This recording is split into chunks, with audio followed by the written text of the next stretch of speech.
성경에 많은 기적이 기록이 되어 있습니다.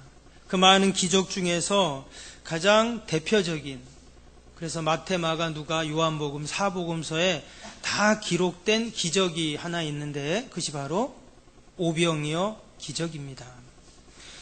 당연히 놀라운 기적이죠. 보리떡 5개, 물고기 2마리로 5,000명이 먹고 12광주리가 남았습니다. 만약에 지금 이런 기적이 일어났다면 당장 방송국에서 쫓아왔겠죠. 신문에 나오고 인터넷, SNS에 아마 쫙 퍼졌을 것입니다. 그리고 이러한 오병이어 기적이 지금도 일어난다면 저 북한에 또 저 아프리카에 굶주리고 또 기근으로 고통당하는 사람은 아무도 없을 것입니다. 그런데 실제로 여러분, 영적인 오병이어의 기적은 지금도 여전히 우리 삶의 주변에서 일어나고 있는 줄로 믿습니다. 주님께서는 이 오병이어의 기적을 통해서 굶주림 가운데 고통당하는 백성들을 먹이실 뿐만 아니라 또 영적인 굶주림을 해결해 주시는 분이다라는 것을 우리에게 보여주고 계십니다. 우리가 이 오병이어 기사를 통해서 우리 석병교회 모든 재직들이 올 한해 하나님이 나에게 맡겨주신 귀한 직분과 사명을 어떻게 섬기고 또 감당해야 하는가 다시 한번 생각하고 믿음의 결단을 하는 귀한 시간이 될 수 있기를 바랍니다. 먼저 이 오병이어의 기적 속에는요, 아름다운 사랑의 헌신이 담겨 있습니다. 오늘 9절 말씀을 다시 한번 봅니다. 9절 보시면 여기 한 아이가 있어 보리떡 5개와 물고기 2마리를 가지고 있나이다. 그러나 이것이 이 많은 사람에게 얼마나 되겠사옵나이까. 지금 이 본문은 예수님께서 제자들에게 허기진 많은 무리들을 보시면서 이들에게 먹을 것을 주어라 이렇게 말씀을 하십니다. 그때 빌립이라는 제자가 딱 나타나죠. 빌립이라는 제자가 나타나서 어떻게 이 많은 사람들을 먹일 수가 있겠습니까? 이런 이야기를 하게 됩니다. 그리고 7절에 보니까 빌립이 뭐라고 했냐면 위에 각 사람으로 조금씩 받아도 200데나리온의 떡이 부족합니다. 이렇게 말했어요. 이 말은 무슨 말이냐면 사람이라는 말입니다. 돈을 걷어서 회비를 내서 떡을 구해오자. 그런데 그렇게 해도 다 먹일 수 없을 것입니다. 이러한 지금 이야기를 합니다. 근데 빌립의 대답이 맞는 말이죠. 정확한 계산이었습니다. 그런데 그것은 예수님이 원하시는 그러한 대답이 아니었죠. 이 사람들을 다 먹이도록 해라 하는 그 질문에 대한 답이 아니었다는 거예요. 그것을 알 수 있는 것이 이후에 예수님이 하신 말씀과 행하신 기적을 보면 알 수가 있습니다. 예수님은 언제나 인간적인 방법, 인간적인 계산, 인간적인 경험으로 문제를 해결하지 않으셨어요. 예수님은 늘 전혀 다른 방법으로 해결하십니다. 그 방법이 뭘까요? 영적인 방법입니다. 우리 성도의 삶은 늘 세상의 방법이 아닌 영적인 방법을 선택하는 자인 줄로 믿습니다. 그것이 믿는 자와 믿지 않는 자의 차이예요. 똑같은 사건이 벌어져도 일이 있어도 세상적인 기준과 방법으로 해결하고 보는 것이 아니라 우리는 늘 영적인 시각으로 보고 영적으로 여기 어떤 하나님의 뜻이 있나? 또 하나님의 어떤 계획하심이 있나? 하나님의 인도하심이 있나를 우리가 헤아리면서 살피면서 그 뜻을 받드는 것이 우리 성도들의 삶인 줄로 믿습니다. 그럼 예수님이 원하시는 방법은 무엇이었을까요? 이어지는 8절에 보면 또 다른 제자인 안드레가 나오죠. 제자 중 하나고 시몬 베드로의 형제 안드레가 예수께 여짜오되, 그러면서 안드레가 누굴 데려왔냐면 어린아이 하나를 데려오게 됩니다. 그래서 9절에 어린아이 하나를 지금 데려온 것이죠. 그 어린아이를 데려왔는데 그 어린아이가 가지고 있던 게 뭡니까? 우리 9절 말씀 본 것처럼 보리떡 5개와 물고기 2마리였습니다. 이것은 너무나 작은 양이죠. 보잘것없는 그러한 음식입니다. 여러분, 지금은 보리떡이 어때요? 보리떡이 요즘에는 영양식이죠. 그런데 당시에는 서민들이 먹던 음식이었습니다. 물고기도 마찬가지입니다. 그 갈릴리 바다 호수에서 쉽게 구할 수 있는 그러한 평범한 물고기입니다. 우리는 보리떡을 만들어도 맛있게 해서 안에 맛있는 거 앙꼬도 넣고 만들지만 당시에 이 성경에 나오는 유대인의 그 보리떡은 아주 맛없는 텁텁한 그러한 떡입니다. 그래서 그것을 먹다가 너무 텁텁해서 소금에 말린 고기를 그렇게 먹으면서 그렇게 짭짤한 말린 고기를 함께 그렇게 먹었던 것이죠. 말 그대로 갈릴리의 서민들의 한 끼 식사, 소박한 한 끼 식사였습니다. 아마도 이 아이는 예수님의 말씀을 들으러 간다고 하니까 그 엄마가 그럼 배고프면 먹으라고 아마 도시락으로 그렇게 싸 주었을 것입니다. 아이에게는 엄마의 사랑이 담긴 그러한 도시락이겠죠. 근데 요한복음에는 나오지 않지만 마태복음에 보면 그때가 저녁 때가 됐다 이런 말씀이 나옵니다. 그러니까 하루 종일 말씀을 듣고 시간이 가서 이제 저녁이 된 것입니다. 근데 아무것도 먹은 게 없어요. 그럼 어때요? 당연히 배가 고팠겠죠. 아이도 분명히 배가 고팠을 것입니다. 그럼에도 불구하고 어때요? 그 자신의 먹을 것을 이제 아이가 가져온 것입니다. 근데 사실 정말 배고픈 분은 누구죠? 예수님이죠. 그래서 예수님은 하루 종일 지금 말씀을 전하셨습니다. 또 사람들을 만나시고 또 그중에 아픈 사람 또 고쳐주시고 얼마나 예수님이 배고팠겠어요. 그런데 그 예수님 앞에 이 어린아이가 엄마의 사랑이 듬뿍 담긴 도시락을 내놓은 것입니다. 그래서 이 오병이어의 기적 속에는요, 아름다운 사랑의 헌신이 담겨 있습니다. 먼저는 아이의 도시락을 싸준 엄마의 그런 사랑의 헌신이 담겨 있죠. 당연히 아이도 자기 먹을 것을 내어놓았으니까 헌신한 것입니다. 또 수많은 그 군중들도 하루 종일 예수님의 말씀을 들으면서 하나님의 나라를 생각하면서 그 말씀의 자리를 지키는 그런 헌신이 있었죠. 그리고 예수님도 분명히 배가 고팠지만 육적인 굶주림보다 영적인 굶주림에 신음하는 백성들을 보면서 그 안타까운 심정으로 예수님도 그 허기진 배를 부여잡고 그렇게 말씀을 전하셨죠. 예수님도 헌신하신 것입니다. 이처럼 아름다운 헌신이 있을 때 여러분 기적이 일어나는 줄로 믿습니다. 기적이 일어나는 줄 믿습니다. 니는 헌신하라. 나는 안 할 테니까. 여기는 아무런 기적이 일어나지 않아요. 모두가 헌신이 모일 때 여러분 거기에 기적이 일어납니다. 옛날에 미국 필라델피 근처에 조그만 시골에 큰 교회당이 하나 세워졌습니다. 사람들은 다 의아했어요. 아니 이 시골에 왜 저렇게 큰 예배당이 있지? 사연이 있었습니다. 꽤 오래전에 그 마을에 수잔이라는 여자아이가 있었는데 이 여자애는 몸이 약했습니다. 늘 병치레를 하고 또 집도 가난하고 어려움이 있었어요. 근데 이 여자아이가 신앙이 있었는데 항상 기도하는 것이 있었는데 뭐였냐면 우리 마을에 교회가 좀 있었으면 하는 거였어요. 그래서 이 마을엔 교회가 없어서 산을 넘어가서 이웃 마을까지 가야 이제 예배를 드릴 수 있는 거예요. 그런데 아이가 이제 몸이 아프니까 좀 우리 마을에 교회가 있으면 좋겠다. 이렇게 늘 아이가 기도를 합니다. 근데 그런 그 기도가 그 소원이 이루어지기도 전에 이 소녀가 병들어서 이제 죽고 맙니다. 근데 이 여자아이가 죽고 나서 그 아이 침대 밑에 보니까 한 통의 편지가 있었습니다. 그 편지 내용에 보니까 이렇게 적혀 있었어요. 하나님, 우리 마을에 꼭 교회당을 하나 지어주세요. 이 일을 위해서 제가 가진 전 재산인 $5를 바칩니다. 하는 편지와 $5가 그 침대 밑에 있었던 거예요.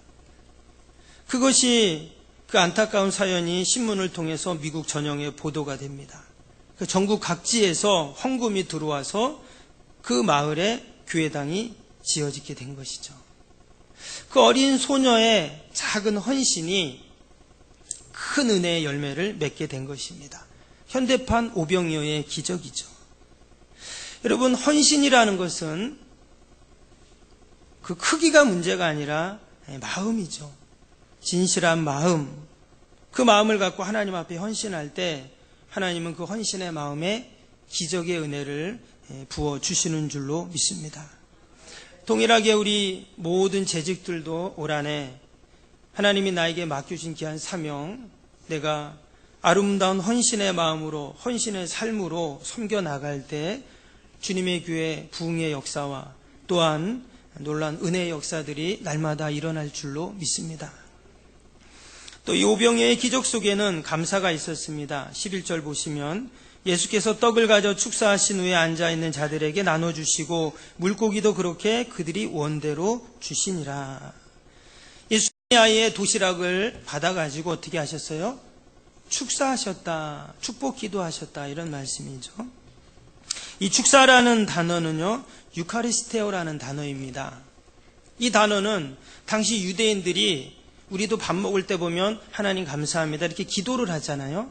바로 그런 기도입니다. 예수님이 그 아이의 도시락을 갖고 거창하게 기도하고 이렇게 했다는 게 아니라 말 그대로 그냥 식사 기도처럼 그냥 기도하셨다는 거예요. 감사 기도하셨다는 겁니다. 그랬더니 거기에 놀라운 기적이 일어났습니다. 여러분, 이처럼 기적은 평범한 감사에서 일어납니다. 뭐 특별한 감사를 하고 엄청난 감사를 하고 거기에 기적이 일어나는 것이 아니라 내가 늘 삶 속에서 일상에서 감사할 때 거기에 하나님의 놀라운 기적의 은혜가 일어난다 하는 것이죠. 도시락의 양이나 정도가 중요한 것이 아니라 감사라는 양념이 들어갈 때 거기에서 역사가 일어납니다. 아이의 도시락은 너무나 보잘것없는 것이었어요. 너무나 초라한 것이었습니다. 그래서 성경을 보면 아무도 아이의 도시락에 관심이 없습니다. 만약에 이 아이가 정말 재벌 2세의 아이여서 보리떡 5개, 물고기 2마리가 아니라 보리떡 5,000개, 물고기 2,000마리를 한 트럭에 싣고 와가지고 나눠줬다면 어땠을까요? 야, 저 네 집에냐? 야, 대단하다. 이러지 않았겠어요? 근데 성경을 보면 이 아이의 이름이 뭔지, 몇 살인지, 누구네 집인지 관심이 없어요. 너무나도 소박하고 별 볼 것 없는 그러한 아이의 도시락인 것입니다. 그런데 예수님께서는 그 소박한 그 아이의 헌신을 받아가지고 그 정성과 감사의 마음을 받아서 예수님도 감사하시고 하나님께 올려드렸더니 이러한 놀라운 기적이 일어난 것입니다. 여러분, 늘 감사에는 기적이 일어나는 줄로 믿습니다. 감사는 인간만이 할 수 있는 거예요. 그러면 감사를 안 하는 사람은 뭐예요? 인간이 아닌 거죠. 우리 옆에 있는 분에게 한번 이렇게 말해 봅시다. 우리 감사하며 삽시다. 우리 인간처럼 삽시다. 최고의 인격이 바로 감사입니다. 신앙의 성숙의 표시가 감사입니다. 육체와 정신과 우리의 영적 생활에 가장 유익한 것이 감사인 줄로 믿습니다. 하나님의 은혜를 깨달은 자만이 감사할 수 있습니다.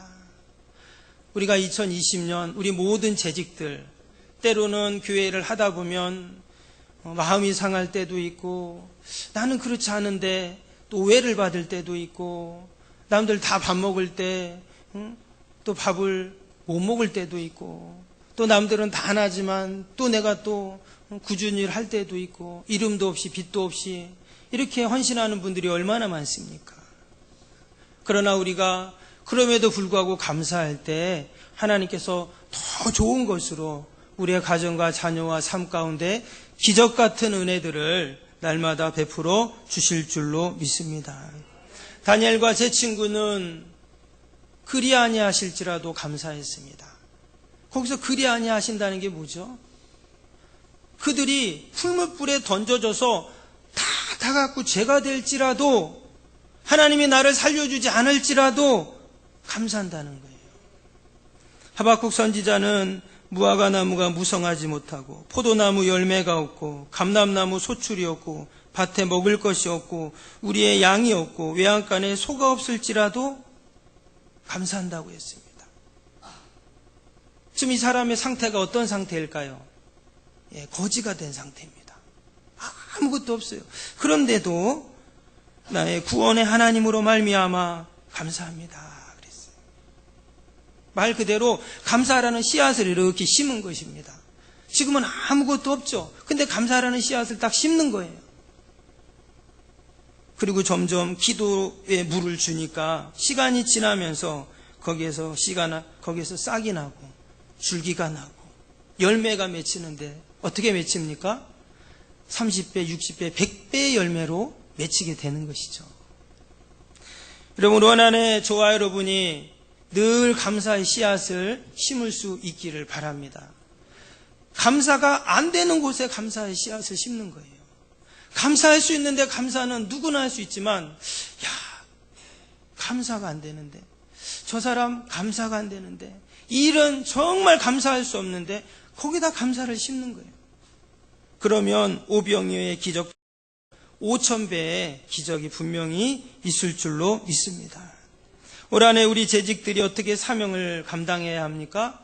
오직 감사함으로 감당하면 됩니다. 주님의 몸된 교회 섬길 수 있는 것을 감사하고 부족하고 연약한데도 하나님이 믿어주셔서 나에게 직분 주시고 사명 주신 거 감사하고 또 재직 사명 감당할 수 있는 여건 주시고 건강 주신 것 감사하고 내 이름 석자가 재직 명단에 기록된 것이 감사하고 장차 하나님의 생명책에 내 이름 석자가 기록될 것을 또 소망하면서 감사하고 아멘도 별로 안 하시네요. 여러분 늘 감사하는 우리 모든 재직들이 되시기를 바랍니다. 마지막으로 오병이어의 기적 속에는 고귀한 희생이 있습니다. 11절 다시 보면 예수께서 떡을 가져 축사하신 후에 앉아있는 자들에게 나눠주시고 물고기도 그렇게 그들에게 원대로 주시니라 했습니다. 여기 보니까 예수님께서 떡과 물고기를 어떻게 했습니까? 나눠주셨다 이렇게 나옵니다. 다른 복음서에 보면 이 떡과 물고기를 떼어주셨다 이렇게 나옵니다. 당연히 나눠주려면 떼어서 줘야 되는 것이죠. 그런데 거기 지금 몇 명이 있다 했습니까? 5,000명 있다 했죠. 남자 장정만 5,000명입니다. 그러면 여자 또 어린아이 노인들 다 합치면 수만 명이 모인 거예요. 근데 지금 예수님께서 다 떼어서 나눠주셨다고 했어요. 그러면은 몇 번 띄어야 됩니까? 수만 번 띄어야 되는 거예요. 그러니까 예수님께서 이 오병이어의 기적을 이루시기 위해서 수만 번 떡과 고기를 떼어주고 얼마나 팔이 아팠겠어요. 그냥 예수님은 말씀 한마디로 물고기 2마리 또 보리떡 5개를 가지고 그냥 말씀 한마디로 5,000개 2,000마리 되라 이래도 되세요. 근데 그렇게 안 하시고 예수님이 하나하나 다 떼어서 마치 엄마가 아이에게 다 먹을 것을 하나하나 고기를 발라갖고 떼어갖고 먹여주는 것처럼 그 사랑의 손길로 다 떼어주시는 거예요. 여기에는 예수님의 아름다운 희생이 있는 것입니다. 그래서 이 오병이어의 기적은 신약에 나오는 십자가 사건을 예표하는 대표적인 사건입니다. 무슨 말이냐면 예수님이 오병이어를 떼어주시면서 것처럼 마치 예수님이 자신의 몸을 떼어서 그렇게 십자가에서 굶주려 있는 모든 무리들을 먹인 것처럼 온 인류에게 자신의 몸을 갈기갈기 찢으면서 온 인류의 영적인 굶주림을 채워주셨던 것입니다. 베세다 들녘에 있었던 수많은 사람들의 육적인 굶주림을 채워주셨던 것처럼 예수님은 이 오병이어의 사건을 통해서 십자가 사건을 예견하시고 온 인류를 향한 그 사랑과 섬김과 희생을 몸소 보여주셨죠. 그래서 우리 재직의 사명은 바로 십자가의 길을 걷는 것입니다. 십자가의 희생, 십자가의 섬김, 십자가의 그 고귀한 희생을 생각하면서 우리가 귀한 재직의 사명을 감당한다면 올 한해도 주님께 칭찬받는, 잘했다고 칭찬받는 저와 여러분이 다 되실 수 있기를 바랍니다. 예수님이 지금 나눠 주셨다고 하셨습니다. 여러분, 재직은 주는 일입니다. 나의 시간을, 물질을, 또 나의 정성을, 또 나의 마음을 교회를 주고 성도들에게 주고 또 필요한 분들에게 그 사랑을 주는 것이 재직이 하는 일이죠. 성경에 보니까 주는 것이 받는 것보다 복되다 했습니다. 사람들은 다 받기를 원하지만 사실 주는 게 복된 것이죠. 내가 줄 수 있는 게 복된 것입니다. 준다는 것은 이미 나에게 있다는 말이기 때문에 우리가 주면 하나님이 또 주시고 주면 또 주시고, 여러분, 이러한 하나님의 은혜와 복을 다 누리는 우리 모든 재직들이 되시기를 바랍니다. 오병이어의 기적의 시작은 어린아이의 작은 부터 시작되었습니다. 아무도 이 아이에게는 관심이 없습니다. 주목하지 않습니다.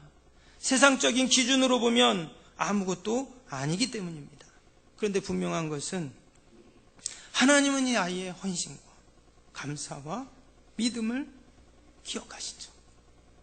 그래서 2000년이 지난 지금까지 이 성경에 다 기록하셔서 하늘의 별처럼 빛나게 하십니다. 여러분, 올해 재직으로 우리가 다 세워졌습니다. 어떤 분은 목사님 재직이 뭐예요? 이런 분도 계시더라고요. 재직이라는 말은 행정적인 그러한 용어일 뿐입니다. 저와 여러분이 다 주님의 종으로, 주님의 몸된 교회의 일꾼으로 우리를 세워주신 것입니다. 여러분, 일꾼은 무엇을 하는 사람입니까? 일하는 사람이죠. 일꾼은 구경하는 사람이 아닙니다. 일꾼은 일하는 사람이에요. 우리가 다 주님의 일꾼이 되고 주님의 교회 일꾼이 되어서 주님이 우리에게 주신 그 십자가를 함께 짊어지고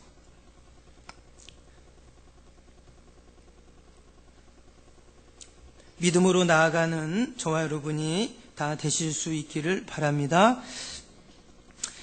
스위스에 있는 알프스 산맥에서 하나의 물방울이 북쪽 골짜기로 흐르게 되면 그 물방울은 나인강을 타고 북해가 됩니다. 또 그 산꼭대기의 물방울이 동쪽 골짜기로 흐르게 되면 그 물방울은 다뷴유강을 통해서 흑해가 되고, 또 그 물방울이 남쪽 골짜기를 향해서 가게 되면 노네강을 지나서 지중해가 됩니다. 처음에는 작은 물방울이었어요. 약간의 차이였습니다. 그러나 수천 킬로가 떨어진 다음에는 완전히 다른 바다가 됩니다. 여러분, 처음에는 작은 헌신 같지만 나중에는 큰 차이가 납니다. 동일하게 나의 작은 헌신 같지만 나중에는 그것이 큰 은혜가 되어서 반드시 다시 돌아오는 날이 있을 줄로 믿습니다. 아마도 이 오병이어 기적 속에 나온 이 아이는 그날 집에 가서 엄마에게 그랬겠죠.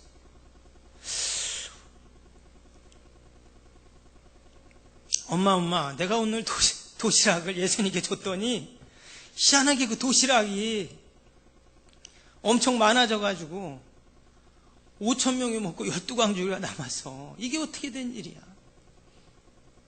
아마 그 아이는 일평생 그 일을 잊지 못했을 것입니다.